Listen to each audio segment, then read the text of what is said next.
Right. So we're moving on to section P2, pre-calculus section 2. What we're going to be doing here is, first of all, estimating slope. We all know slope is rise over run, and also finding the exact slope between 2 points. You're probably thinking that's pretty easy. I learned how to do that a long time ago. But we're going to be finding the slope between 2 points that are not just integers. We're going to use some fractions, and I'm going to show you some quick and easy ways to work with fractions. Also, you want to be able to find the slope and y-intercept of a line that's written in standard form. We haven't done a lot of that, but that's just basically getting it into y equals mx plus b form. Nothing new there either. Finding an equation of a line passing through a point with a given slope or given 2 points.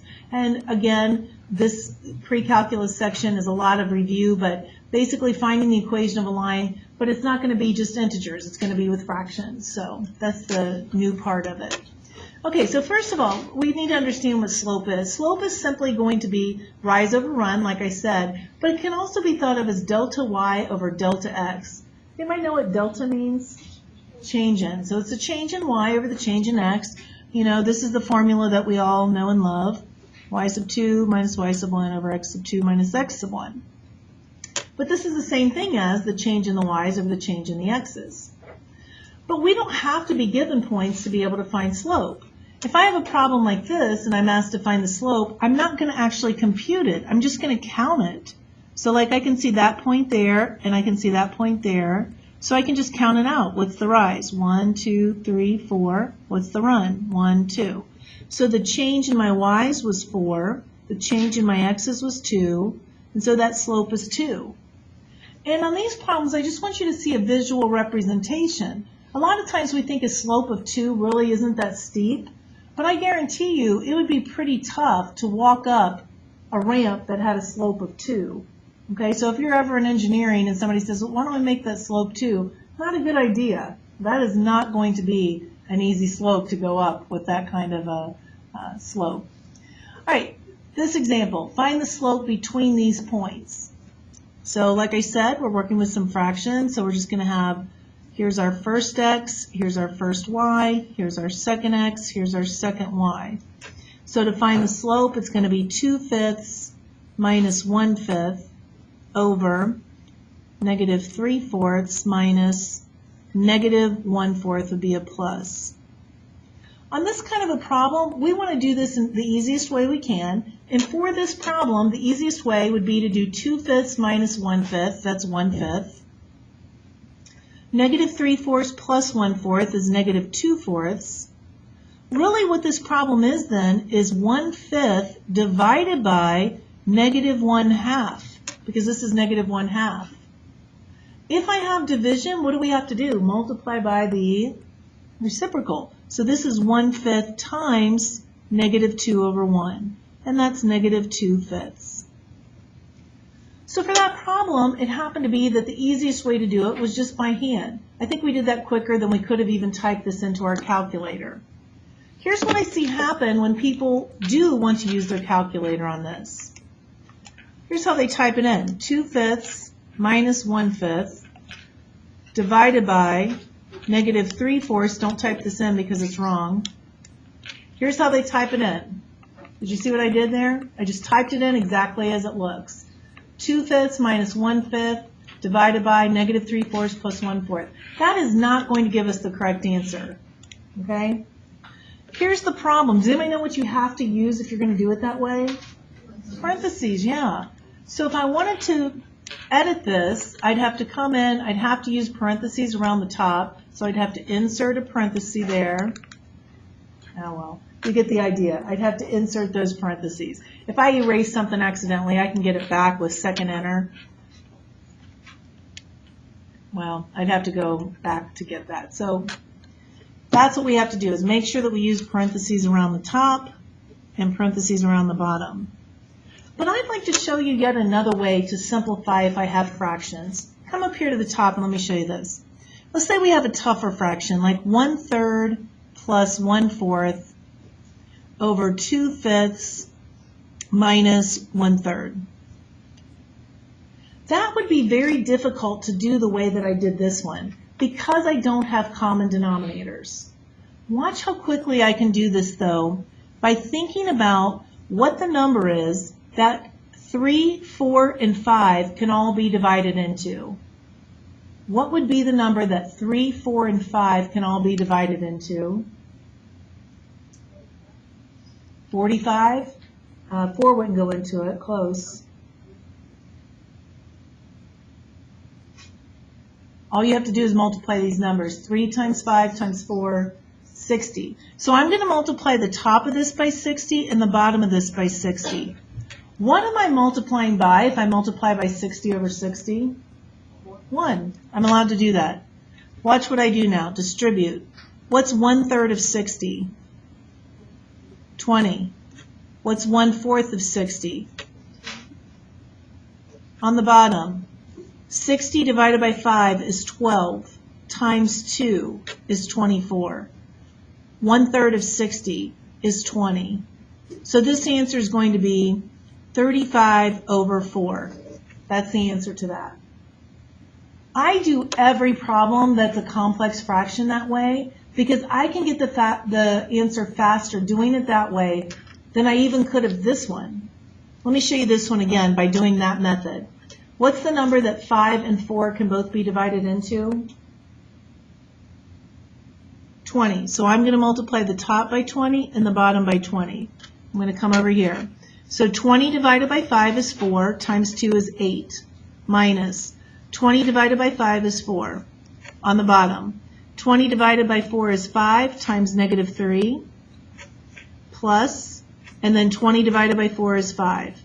8 minus 4 is 4. -15 plus 5 is going to be -10. That reduces down to -2/5. Okay? Try to practice doing your complex fractions that way, and it'll go pretty fast. Okay? All right, example 3. Draw a line through this point, 3, -4, with each of the following slopes. So we're just going to do a little sketch here.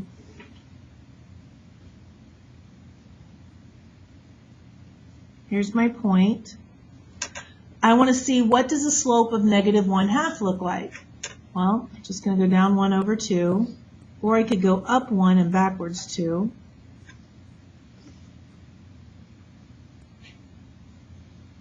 So there's the slope of -1/2. What does the slope of 3 look like? Doesn't seem like it would be that steep of a slope, but when we graph it, the slope of 3,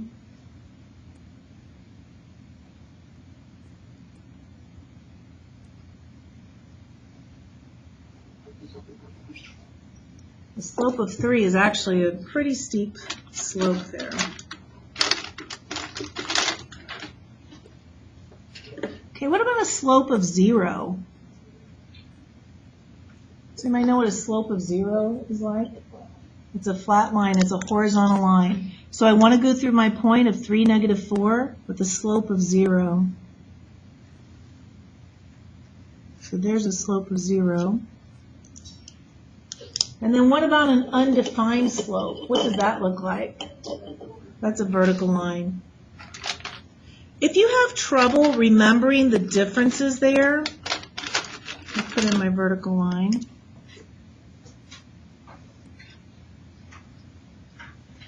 Here's the way that I remember it, like for 0 slope and undefined. I say 0 slope, if I'm walking along this surface, 0 slope, doesn't take much effort, pretty much 0 effort, right?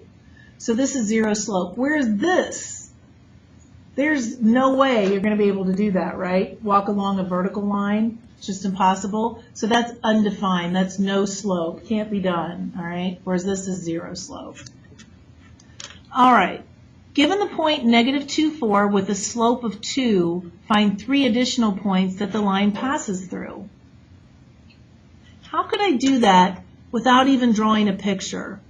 I have a point -2, 4, and I want 3 more points if I have a slope of 2. Blake? You got it. So tell me another one. Good. Another one? Good. And one more? Good. That's all you have to do. Don't even need to have a picture. All right. Reviewing slope and y-intercept. If we're given y equals mx plus b, we know that the slope is m, y-intercept is b. So find the slope and y-intercept of the following lines. Calculus is a time where you should start forcing yourself to skip some steps. So I'd like to see you be able to do negative 2y equals negative 3x plus 10. Just taking that 3x over. You may want to write the divided by negative 2. If you don't need to write it, that's great. So negative divided by negative, positive 3 halves x minus 5. So our slope is 3 halves. Our y-intercept is 0, negative 5. So again, I want you to try to skip some steps since we're at a higher level of math. You should not need to show every step. If you do find you're making a lot of mistakes, then go back and, show your steps. What about if our line is x equals 4? X equals 4. What's the slope if it's x equals 4? Is it 0 or is it undefined slope? Okay, if you're not sure, let's do a little sketch of it. X equals 4 means I'm going to go over to x has to be 4. X has to always be 4. So I could have the point 4, 1, 4, 2, 4, 3 and a half. X has to always be 4. Y can be anything. This is the way the line looks if x has to always be 4. So then what is that going to be? What kind of slope? Undefined slope. And what about the y-intercept? Yeah, no y-intercept. So do a little sketch when it's necessary. Okay. So if x equals 4 looks like this, y equals 4 means I'm going to go to y has to be 4. Y has to always be 4. X can be anything, but y has to always be 4. So I have the point 0, 4, 1, 4, 2, 4, negative 5, 4, etc. What's the slope here going to be? 0 slope, good. And the y-intercept? Okay, we're going to write as an ordered pair of 0, 4. Good. All right, so given a slope and a point, we can use this formula. You can also use the y equals mx plus b if you prefer that. How many people use the y equals mx plus b? How many people use point slope? All right, more people use point slope. Okay, so I'm going to do point slope then. So point slope, again, we're going to substitute in here, here, here. So this isn't too tough. They're giving us the x-intercept.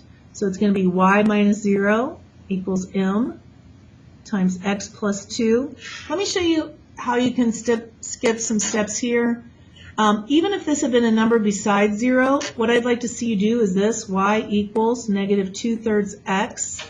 This is going to be minus 4/3. And then you could just add this number over and save yourself a step there. But of course, since it's 0, it's not going to matter. And we are always going to put our answers in y equals mx plus b form because we use the graphing calculator so much, and that's in calculator-friendly form. Okay, what about this one? It's a little different. Our point is negative 3, 4, and our slope is undefined. Anybody know? X equals, how'd you know that, Hannah?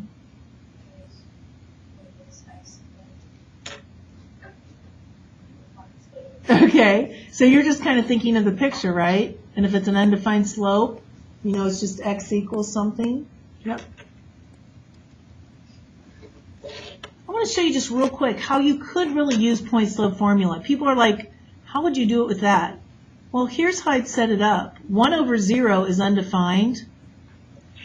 The problem is 1 over 0 really doesn't have any meaning, so I can't distribute. But what I can do is multiply both sides by 0. So I can't think of this as 0 times anything is 0. What actually happens to the zeros here? They cancel out, don't they? 0 times this is just 0. Those zeros canceled out, so I ended up with this. So see how that does work algebraically? I wouldn't recommend that you do it that way, but it actually does work. All right. And now the last one here. Find the equation of the line through these points. So first we have to know what? The slope, right? So let's find the slope. So we're going to do y2 minus y1, x2 minus x1. I'm going to do it my quick way. What's the number that they can all be divided into? 4 and 8 both go into 8, so I'm going to multiply by 8 on top and 8 on bottom. So 8 divided by 4 is 2, so I'm going to have negative 2. 8 divided by 4 is 2, times 3 is 6. On the bottom, 8 divided by 4 is 2, times 5 is 10. 8 divided by 8 is 1. So here's my slope, negative 8/3. Practice doing it that way. I promise it's going to be faster, especially if you have more complicated. The more complicated it is, the better it is to do it this way instead of the other way we did it.